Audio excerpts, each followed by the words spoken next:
tayo ng creamy veggies. So, iba-blends po lang natin itong ating beans. Ewan ko kung ano tawag dito sa Tagalog nito.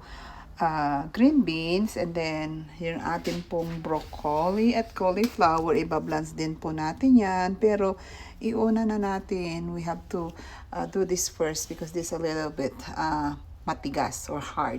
So, we have to do that first. And then, isunod natin ito. And then, ito po yung mga kasama ng ating creamy veggies, guys. So, bumili pa ako ng shrimp na wala na pong balat. And then, yung atin pong mga pampalasa. We have ground black pepper, ang ating pong sesame seeds, yung pong ating mayo at konting salt. So, magluto po tayo ng creamy veggies today.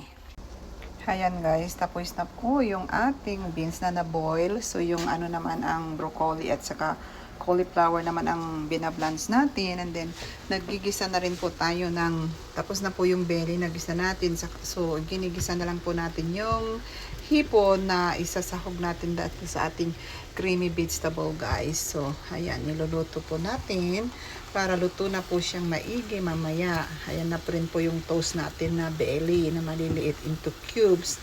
Kinat ko po yan into cubes. And then, dadagdagan pa po natin yan ng imitation crab, guys. Yan po, nahiwa na rin po siya. Ayan na po, guys, yung ating creamy veggie salad. Ayan po, tignan nyo po. Ang sarap tignan. Super healthy po yan, guys. Super healthy sa mga nagbabawas ng timbang. Ito po ang kainin kung gusto nyo po. Ayan. So, na-mix ko na siya. Ready to eat. Tikman nga natin, guys. Tikman natin. It's really crunchy, guys. Really good.